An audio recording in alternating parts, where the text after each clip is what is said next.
Good morning students. આજે આપણે વાયુઓની આપલે વિશે સમજીશું। શ્વસનની ક્રિયામાં O2 અને CO2ની આપલે થાય છે। શ્વસનની ક્રિયા દરમિયાન સજીવ એટલે કે મનુષ્ય ઓક્સિજનનો ઉપયોગ કરે છે અને શ્વસનની ક્રિયાના અંતે ઉચ્છ્વાસ વાટે CO2 બહાર નીકાળે છે। તો આ O2 અને CO2 જેવા વાયુઓ જેને શ્વસન વાયુઓ તરીકે ઓળખવામાં આવે છે એની આપલે કઈ રીતે થાય છે એ આપણે આ ટોપિકમાં સમજીશું। તો વાયુઓની આપલે એક્સચેન્જ ઓફ ગેસીસ, આ વાયુકોષ્ઠો જે છે એ વાયુ વિનિમયનું પ્રાથમિક સ્થાન છે।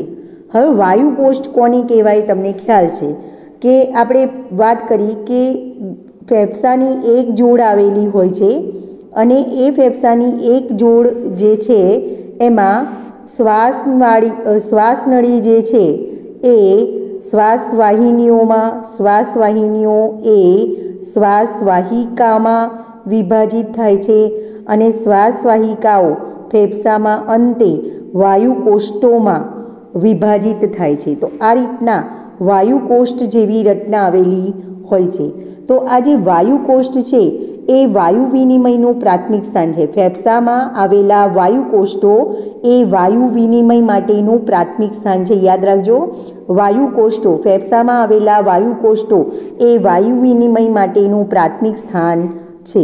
હવે વાયુઓનું વિનિમય રુધિર અને વાયુઓનું જે વિનિમય થાય છે એ રુધિર અને પેશીઓ વચ્ચે પણ થાય છે। જેમ કે વાતાવરણ અને ફેફસાના વાયુકોષ્ઠો વચ્ચે વાયુનું વિનિમય થાય છે એ જ રીતે વાયુનું વિનિમય રુધિર અને પેશીઓ વચ્ચે પણ જોવા મળે છે, બે જગ્યાએ થાય છે। વાયુનું વિનિમય ફેફસામાં આવેલા વાયુકોષ્ઠ અને વાતાવરણ વચ્ચે થાય છે, બરાબર। એ જ રીતે વાયુઓનું વિનિમય રુધિર અને પેશીઓની વચ્ચે પણ થાય છે। O2 અને CO2નું આ સ્થળે વિનિમય દબાણ સાંદ્રતા ઢોળાંશ આધારિત સરળ પ્રસરણ દ્વારા થાય છે। એટલે કે ઓક્સિજન અને કાર્બન ડાયોક્સાઇડ, O2 અને CO2નું આ સ્થળ એટલે કે વાયુકોષ્ઠ છે એ વાયુકોષ્ઠના સ્થળે જે એનું વિનિમય થાય છે એ દબાણ ઢોળાંશ અથવા તો સાંદ્રતા ઢોળાંશ આધારિત થાય છે।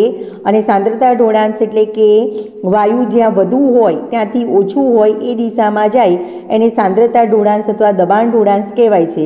તો O2 અને CO2નું આ સ્થળે વહન એટલે કે વાયુકોષ્ઠના સ્થળે વિનિમય એ દબાણ ઢોળાંશ અથવા તો સાંદ્રતા ઢોળાંશના આધારે થતું હોય છે। અને આ પ્રક્રિયા, આ જે ઢોળાંશની પ્રક્રિયા છે એ વિનિમયની પ્રક્રિયા છે એ સરળ પ્રસરણની ક્રિયા દ્વારા થાય છે। હવે પ્રસરણ એટલે તમને ખ્યાલ છે, પ્રસરણ કોને કહેવાય? તો પ્રસરણ એટલે કે કોઈપણ દ્રવ્યનું પોતે જ્યાં વધુ હોય, કોઈપણ દ્રવ્ય અથવા કોઈપણ વાયુનું જ્યાં વધુ હોય ત્યાંથી ઓછું હોય એ દિશામાં વહન થાય તો એને પ્રસરણ તરીકે ઓળખવામાં આવે છે। તો O2 અને CO2નું આ સ્થળે એટલે કે વાયુકોષ્ઠ છે એ જગ્યાએ વિનિમય દબાણ ઢોળાંશ અથવા સાંદ્રતા ઢોળાંશ દ્વારા થાય છે અને એ પણ સરળ પ્રસરણની ક્રિયા દ્વારા થાય છે। સરળ પ્રસરણ એટલે કે વાયુ જ્યાં વધુ હોય ત્યાંથી ઓછું હોય એ દિશામાં વહન પામે છે।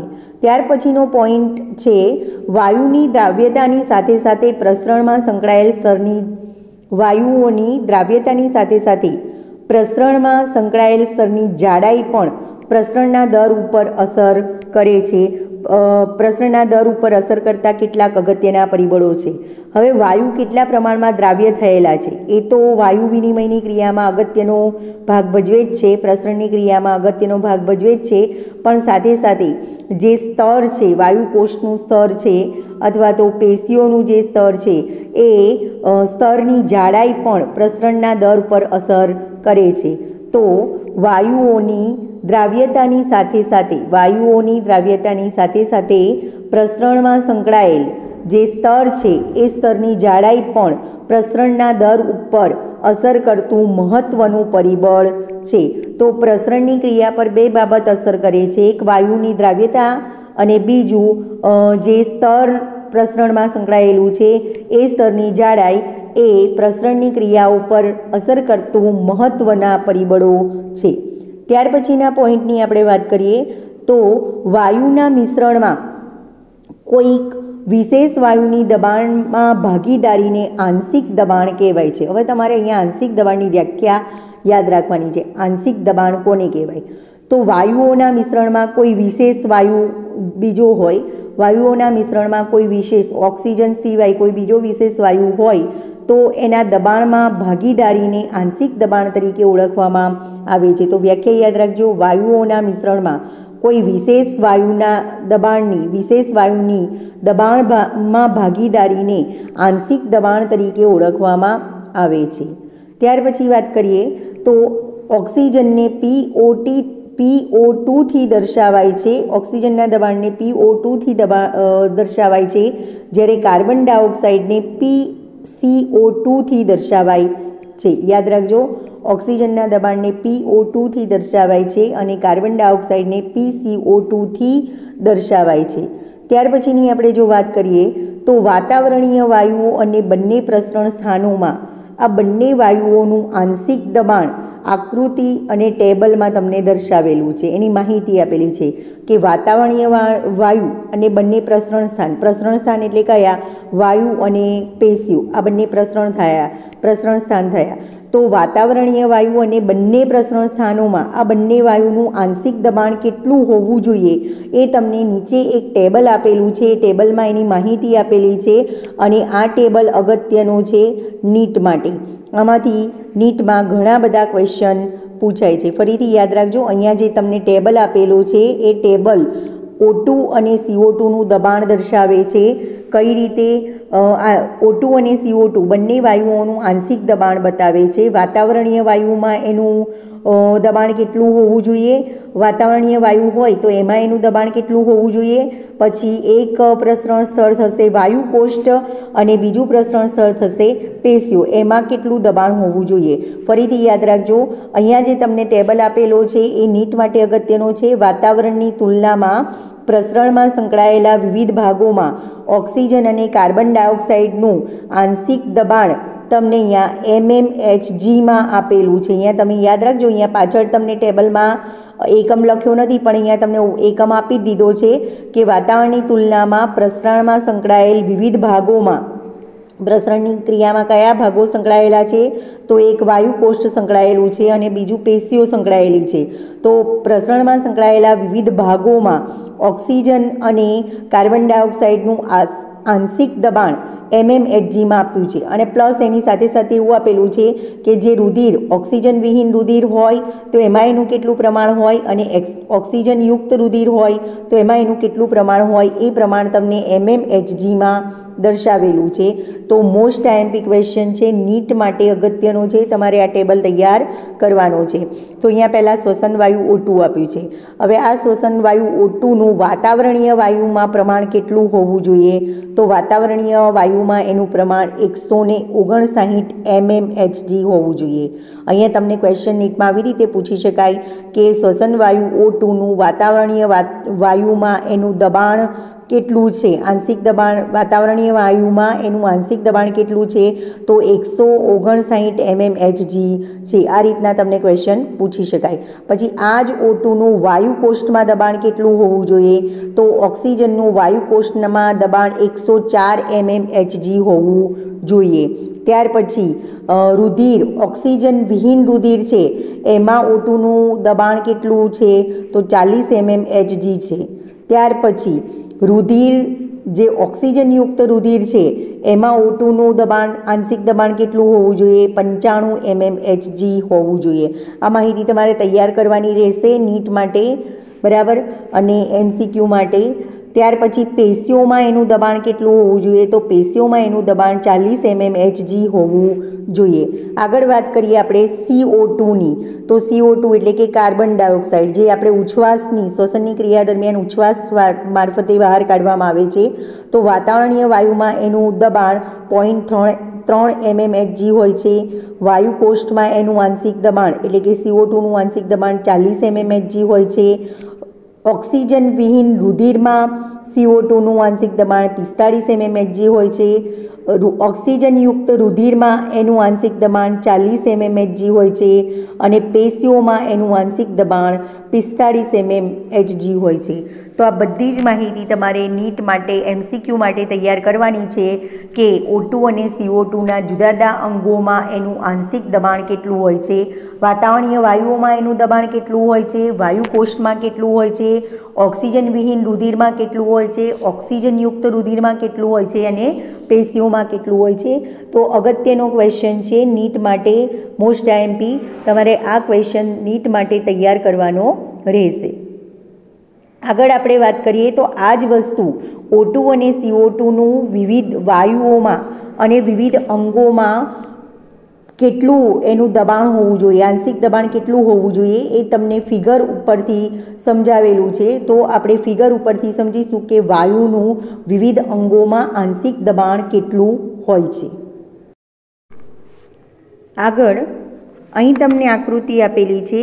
એ આકૃતિમાં વાયુકોષ્ઠોથી રુધિર એ વાયુકોષ્ઠથી રુધિર અને રુધિર પેશીઓમાં ઓક્સિજન માટેનો સાંદ્રતા ઢોળાંશ દર્શાવે છે અને એ જ રીતે વિરુદ્ધ દિશામાં CO2 માટે પણ સાંદ્રતા ઢોળાંશ દર્શાવે છે. તો દાખલા તરીકે અહીંયા તમને પહેલાં આકૃતિ જે આપેલી છે, આકૃતિમાં વાયુકોષ્ઠો અને શરીરની પેશીઓ વચ્ચે વાયુઓનું વિનિમય જે ઓક્સિજન અને કાર્બન ડાયોક્સાઇડનું રુધિરની સાથે વહન દર્શાવતી રેખાકૃતિ છે. તો એ આકૃતિમાં તમને બતાવ્યું છે. હવે શ્વાસ વાયુ એટલે તમને ખબર છે, શ્વાસ વાયુને O2 તરીકે ઓળખવામાં આવે છે અને ઉચ્છ્વાસ વાયુ એટલે કે CO2ને ઉચ્છ્વાસ વાયુ તરીકે ઓળખવામાં આવે છે. ફરીથી યાદ રાખજો, શ્વાસ વાયુ તરીકે O2 જ્યારે ઉચ્છ્વાસ વાયુ તરીકે CO2 આવેલો હોય છે. તો આપણે O2 અને CO2 જેવા વાયુઓનું વિનિમય વાયુકોષ્ઠ અને પેશીઓમાં રુધિર દ્વારા કઈ રીતે થાય છે એ બહન પદ આપણે સમજીશું. અને દરેક અંગોમાં એનું દબાણ કેટલું હોય છે, કારણ કે આગળ જ આપણે વાત કરી કે વાયુઓનું જે O2 અને CO2 જેવા શ્વસન વાયુઓ છે એનું વાયુ વિનિમય એ દબાણ ઢોળાંશ આધારે થાય છે, સાંદ્રતા ઢોળાંશ અથવા તો દબાણ ઢોળાંશના આધારે થાય છે અને પ્રસરણની ક્રિયા દ્વારા થાય છે. તો અહીંયા તમને પહેલાં જે આપેલું છે એ તમને વાયુકોષ્ઠ બતાવેલું છે, બરાબર. હવે આ વાયુકોષ્ઠમાં આ જ વસ્તુ આપણે ટેબલમાં પણ સમજી ગયા છે, એ જ વસ્તુ તમને અહીંયા પણ આપેલી છે. વાયુકોષ્ઠમાં આ જે O2 અને CO2 છે એનું આંશિક દબાણ કેટલું હોવું જોઈએ તમને આપેલું છે. તો વાયુકોષ્ઠમાં O2 PO2 એટલે કે ઓક્સિજનનું આંશિક દબાણ કેટલું હોવું જોઈએ? તો 104 mmHg હોવું જોઈએ, બરાબર. આ આકૃતિ તમારે નામ નિર્દેશનવાળી તૈયાર કરવાની છે, કારણ કે એમાંથી નીટમાં MCQ પૂછી શકાય. વાયુકોષ્ઠમાં ઓક્સિજનનું આંશિક દબાણ 104 mmHg હોવું જોઈએ, જ્યારે કાર્બન ડાયોક્સાઇડનું આંશિક દબાણ 40 mmHg હોવું જોઈએ, બરાબર. હવે વાયુકોષ્ઠમાંથી ઓક્સિજન ક્યાં જશે? તો વાયુકોષ્ઠમાંથી ઓક્સિજન ફુફ્ફુસીય શિરામાં દાખલ થશે. આ વાયુકોષ્ઠ બતાવ્યું. તો વાયુકોષ્ઠમાં ઓક્સિજનનું દબાણ PO2 એટલે કે ઓક્સિજનનું દબાણ 104 mmHg અને PCO2 એટલે કે કાર્બન ડાયોક્સાઇડનું દબાણ 40 mmHg છે. હવે આગળ વાત કરીએ તો વાયુકોષ્ઠમાંથી ઓક્સિજન છે એ ઓક્સિજન ફુફ્ફુસીય શિરા મારફતે દૈહિક ધમની દ્વારા ઓક્સિજનયુક્ત રુધિર ધરાવતી દૈહિક ધમનીઓમાં દાખલ થાય છે. ફરીથી યાદ રાખજો, વાયુકોષ્ઠમાંથી O2 એટલે કે ઓક્સિજનયુક્ત રુધિર ફુફ્ફુસીય શિરા મારફતે દૈહિક ધમનીઓમાં દાખલ થાય છે. હવે આ જે દૈહિક ધમની છે એ દૈહિક ધમનીમાં ઓક્સિજનયુક્ત રુધિર હાજર હોય છે, કારણ કે એ રુધિરમાં ઓક્સિજન O2 દાખલ થાય છે. વાયુકોષ્ઠમાંથી ઓક્સિજન ફુફ્ફુસીય શિરા મારફતે દૈહિક ધમનીમાં દાખલ થાય છે. દૈહિક ધમની એટલે કે શરીરના જુદા જુદા ભાગોમાં રુધિર પહોંચાડતી ધમનીઓ, બરાબર. શરીરના જુદા જુદા અંગોમાં રુધિર પહોંચાડતી ધમનીઓ એને દૈહિક ધમની તરીકે ઓળખવામાં આવે છે. અને દૈહિક ધમનીના રુધિરમાં O2 દાખલ થાય છે, એટલે કે દૈહિક ધમનીમાં વહન પામતું રુધિર એ ઓક્સિજનયુક્ત હોય છે. ફરીથી યાદ રાખજો, દૈહિક ધમનીમાં વહન પામતું રુધિર એ ઓક્સિજનયુક્ત હોય છે. હવે તમને એમાં પ્રમાણ આપેલું છે કે આ દૈહિક ધમનીમાં ઓક્સિજન અને કાર્બન ડાયોક્સાઇડ એનું દબાણ કેટલું હોવું જોઈએ? તો PO2 એટલે કે દૈહિક ધમનીના રુધિરમાં કે જે ઓક્સિજનયુક્ત છે એમાં ઓક્સિજનનું દબાણ 95 mmHg હોવું જોઈએ, જ્યારે દૈહિક ધમનીમાં CO2નું દબાણ 40 mmHg હોવું જોઈએ. આ બધા જ ક્વેશ્ચન તમને નીટમાં પૂછી શકાય કે દૈહિક ધમનીમાં ઓક્સિજનયુક્ત રુધિરમાં ઓક્સિજનનું દબાણ કેટલું હોવું જોઈએ અને CO2નું દબાણ કેટલું હોવું જોઈએ. તો ફરીથી યાદ રાખજો, દૈહિક ધમનીમાં ઓક્સિજનયુક્ત રુધિર ધરાવતી દૈહિક ધમનીમાં ઓક્સિજનનું દબાણ 95 mmHg હોવું જોઈએ અને PCO2નું દબાણ એટલે કે કાર્બન ડાયોક્સાઇડનું દબાણ 40 mmHg હોવું જોઈએ. હવે ત્યાર પછી શરીરની આ જે દૈહિક ધમની છે એ દૈહિક ધમની દ્વારા ઓક્સિજનયુક્ત રુધિર એ શરીરની જુદી જુદી પેશીઓમાં દાખલ થાય છે. ઓક્સિજનયુક્ત રુધિર દાખલ થાય અને પેશીઓમાંથી કાર્બન ડાયોક્સાઇડયુક્ત રુધિર બહાર નીકળે. તો અહીંયા તમને આ પોર્શન બતાવેલો છે, શરીરની વિવિધ પેશીઓ બતાવેલી છે જેમાં ઓક્સિજનયુક્ત રુધિર એ પેશીઓમાં દાખલ થતું બતાવેલું છે, જ્યારે કાર્બન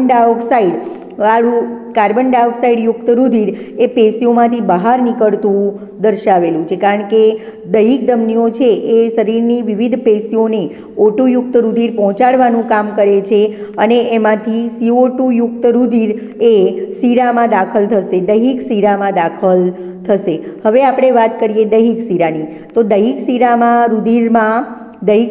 જે રુધિર હોય છે એ ઓક્સિજન વિહીન હોય છે. ઓક્સિજન વિહીન એટલે કે CO2યુક્ત રુધિર હોય છે. તો દૈહિક શિરામાં O2 અને CO2નું આંશિક દબાણ કેટલું હોવું જોઈએ તમને આપેલું છે કે દૈહિક શિરાઓ એટલે કે જેમાં ઓક્સિજન વિહીન રુધિર વહે છે એમાં ઓક્સિજનનું આંશિક દબાણ 40 mmHg હોવું જોઈએ, જ્યારે કાર્બન ડાયોક્સાઇડનું દબાણ 45 mmHg હોવું જોઈએ. ફરીથી યાદ રાખજો, દૈહિક શિરાઓ જેમાં કાર્બન ડાયોક્સાઇડયુક્ત રુધિર વહે છે એટલે કે એમ કહી શકાય કે દૈહિક શિરાઓમાં ઓક્સિજન વિહીન રુધિર વહે છે. તો એ દૈહિક શિરાઓમાં ઓક્સિજનનું દબાણ 40 mmHg હોવું જોઈએ, જ્યારે કાર્બન ડાયોક્સાઇડનું દબાણ 45 mmHg હોવું જોઈએ. બરાબર. હવે આ દૈહિક શિરાઓમાંથી ઓક્સિજન વિહીન રુધિર એ પાછું હૃદયમાં દાખલ થશે અને હૃદયમાંથી પછી પાછું ફુફ્ફુસીય ધમની દ્વારા એ વાયુકોષ્ઠમાં એટલે કે ફેફસામાં દાખલ થાય છે અને ત્યાં ફેફસામાં કાર્બન ડાયોક્સાઇડનું આંશિક દબાણ 40 mmHg હોય છે અને O2નું દબાણ 104 mmHg હોય છે. તો આ જે તમને આપેલો છે ટેબલ, એમાં શ્વસન વાયુ O2 અને CO2નું વાયુકોષ્ઠમાં, દૈહિક ધમનીમાં, પછી દૈહિક શિરાઓમાં એનું પ્રમાણ કેટલું હોય એ તમને પ્રસરણની ક્રિયા દ્વારા બતાવેલું છે. એટલે કે વાયુકોષ્ઠ શરીરના વિવિધ અંગો, શરીરની વિવિધ ધમનીઓ, દૈહિક ધમનીઓ અને દૈહિક શિરામાં O2 અને CO2નું આંશિક દબાણ દર્શાવેલું છે. તો આ આકૃતિ તમારે તૈયાર કરવાની રહેશે. આગળ આપણે આકૃતિ પરથી સમજ્યા કે વાયુકોષથી રુધિર અને રુધિરથી પેશીઓમાં ઓક્સિજન માટે સાંદ્રતા ઢોળાંશ કઈ રીતનું હોય છે અને એ જ રીતે CO2 માટે સમાન રીતે CO2 માટે વિરુદ્ધ દિશામાં ઢોળાંશ હાજર હોય છે.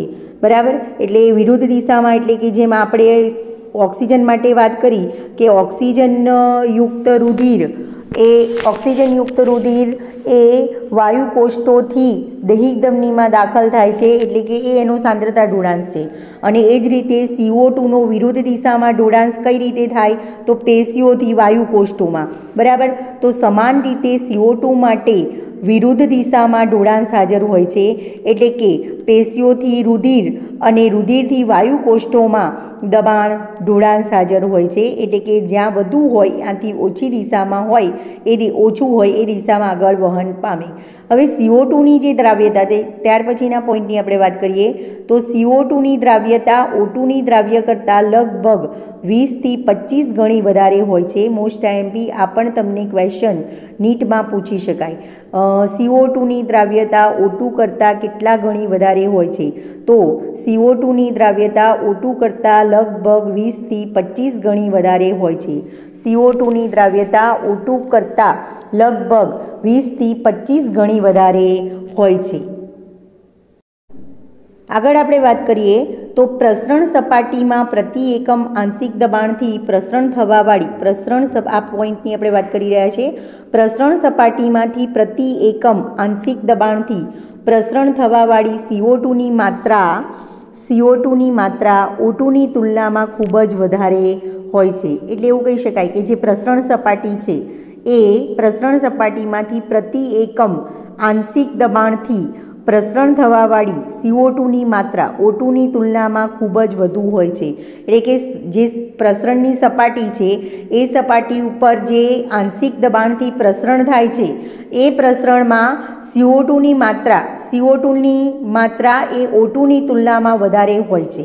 બરાબર. એટલે કે પ્રસરણ સપાટી પર O2 કરતાં CO2 વધુ પ્રમાણમાં પ્રસરણ પામે છે.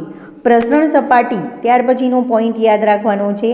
પ્રસરણ સપાટી એ 3 મુખ્ય સ્તરની બનેલી હોય છે. પ્રસરણ સપાટી કેટલા સ્તરની બનેલી છે એવો ક્વેશ્ચન પૂછી શકાય. તો પ્રસરણ સપાટી એ મુખ્યત્વે 3 સ્તરોની બનેલી હોય છે, જે તમને અહીંયા બાજુની આકૃતિમાં દર્શાવેલું છે. જેવી કે પ્રસરણ સપાટી જે 3 સ્તરની બનેલી છે એમાં કઈ 3 સપાટી આવેલી હોય છે, જેમ કે વાયુકોષ્ઠનું પાતળું લાદીસમ અધિચ્છદ. તો અહીંયા તમને વાયુકોષ્ઠ બતાવેલું છે અને વાયુકોષ્ઠની દિવાલ બતાવેલી છે. આ આખું વાયુકોષ્ઠ બતાવેલું છે અને વાયુકોષ્ઠની બહારની તરફ એક કોષીય જાડાઈ ધરાવતી દિવાલ બતાવેલી છે, જેને વાયુકોષ્ઠની પાતળી દિવાલ કહી શકાય. તો જે પ્રસરણ સપાટી 3 મુખ્ય સ્તર ધરાવે છે એમાં પહેલું સ્તર આવશે વાયુકોષ્ઠનું પાતળું સ્તર. એ આકૃતિમાં સ્તર બતાવેલું છે એ વાયુકોષ્ઠનું પાતળું સ્તર છે, જે લાદીસમ અધિચ્છદનું બનેલું હોય છે. એટલે કે પહેલું સ્તર કયું થશે? પ્રસરણ સપાટીનું પહેલું સ્તર કયું થશે? તો વાયુકોષ્ઠનું પાતળું લાદીસમ અધિચ્છદ સ્તર એ પહેલું સ્તર થશે. ત્યાર પછી બીજા સ્તરની વાત કરીએ તો બીજું સ્તર થશે વાયુકોષ્ઠની કેશિકાઓનું અંતઃછદ અને તેમની વચ્ચેનું આધારક દ્રવ્ય. વાયુકોષ્ઠની દિવાલનું જે અંતઃછદ છે એ થશે અને એની વચ્ચે જે આધારક દ્રવ્ય આવેલું હોય છે એ. બરાબર. તેમ છતાં તેની કુલ જાડાઈ 1 મિલીમીટર કરતાં ઘણી ઓછી હોય છે. એટલે કે આની જાડાઈ 1 મિલીમીટર કરતાં ખૂબ જ ઓછી હોય છે. યાદ રાખજો. અને નીચેની તરફ જે તમને આકૃતિમાં બતાવેલું છે એ રુધિર કેશિકા બતાવેલી છે, કે જેમાં રુધિરનું વહન થાય છે અને એમાં રક્તકણ બતાવેલા છે. બરાબર. જ્યારે અંદરની તરફ આ બતાવેલું છે એ વાયુકોષ્ઠ. તો વાયુકોષ્ઠ જે પ્રસરણ સપાટીના 3 સ્તર કીધા છે એ 3 સ્તરમાં પહેલું સ્તર આવશે વાયુકોષ્ઠનું પાતળું લાદીસમ અધિચ્છદીય સ્તર. બીજું સ્તર થશે વાયુકોષ્ઠોની કેશિકાઓનું અંતઃછદ, વાયુકોષ્ઠની કેશિકાઓનું અંતઃછદ અને તેમની વચ્ચેનું આધારક દ્રવ્ય. એટલે કે આ જે વચ્ચે આ 2 સ્તરની વચ્ચે જે આધારક દ્રવ્ય આવેલું છે એ આધારક દ્રવ્ય. આમ 3 સ્તરો એ પ્રસરણ સપાટીમાં 3 સ્તરો આવેલા હોય છે. તો અહીંયા તમને જે આકૃતિ આપેલી છે એ ફુફુસ વાહિકા સાથે વાયુકોષ્ઠના છેદની આકૃતિ આપેલી છે, જેમાંથી તમને નામ નિર્દેશનવાળા MCQ પૂછી શકાય. આ રુધિર કેશિકા છે, જેમાં રક્તકણવાળું રુધિર વહન પામે છે. રુધિર કેશિકા અને વાયુકોષ્ઠ છે એની વચ્ચે આધારક દ્રવ્ય આવેલું હોય છે. આ વાયુકોષ્ઠીય ગુહા આપેલી છે, જેમાં O2 અને CO2 ની આપલે થાય છે. પછી વાયુકોષ્ઠની દિવાલ દર્શાવેલી છે. તો આવો ક્વેશ્ચન પૂછી શકાય કે શ્વસન વાયુઓની જે પ્રસરણ સપાટી છે એ કેટલા સ્તરની બનેલી હોય છે અને એની જાડાઈ કેટલી હોય છે? તો પ્રસરણ સપાટી એ મુખ્યત્વે 3 સ્તરની બનેલી હોય છે, જેમાં વાયુકોષ્ઠનું પાતળું લાદીસમ અધિચ્છદ, વાયુકોષ્ઠની કેશિકાઓનું અંતઃછદ અને તેમની વચ્ચેનું આધારક દ્રવ્ય. અને આ 3 સ્તરોની બનેલી હોવા છતાં તેની કુલ જાડાઈ 1 મિલીમીટર કરતાં પણ ઓછી હોય છે. 1 મિલીમીટર કરતાં ઘણી ઓછી હોય છે, વધારે હોતી નથી. 3 સ્તરનું બનેલી છે. પ્રસરણ સપાટી એ 3નું સ્તર અથવા પ્રસરણ સપાટીના સ્તર 3 સ્તરના બનેલા છે, છતાં પણ એની જાડાઈ 1 મિલીમીટર કરતાં પણ ઘણી ઓછી હોય છે. એટલા માટે આપણા શરીરમાંના બધા જ કારકો O2નું વાયુકોષ્ઠોથી પેશીઓ અને CO2નું પેશીઓથી વાયુકોષ્ઠોમાં પ્રસરણ માટે અનુકૂળ હોય છે. બરાબર. એટલે કે કઈ રીતે O2 અને CO2નું જે સરળ રીતે પ્રસરણ થાય છે, શેના લીધે થાય છે? કારણ કે આ જે પ્રસરણ સપાટી છે એ પાતળી હોય છે અને સરળતાથી 3 સ્તરોની બનેલી છે, પણ એની જાડાઈ 1 મિલીમીટર કરતાં પણ ઓછી હોય છે, એટલે કે પાતળી હોય છે. એના કારણે આપણા શરીરમાંના બધા જ કારકો એ O2નું વાયુકોષથી પેશીઓ સુધી અને CO2નું પેશીઓથી વાયુકોષમાં પ્રસરણ માટે સરળ રીતે અનુકૂળ હોય છે. તો આ ક્વેશ્ચન તમને ફૂલ ક્વેશ્ચન તરીકે પૂછી શકાય. વાયુઓની આપલે સમજાવો, પ્રસરણ સપાટીના કેટલાક સ્તરો આવેલા હોય છે, એવો ક્વેશ્ચન પણ તમને પૂછી શકાય. અને આમાંથી ટેબલમાંથી અને આકૃતિમાંથી નીટ માટે MCQ પૂછી શકાય.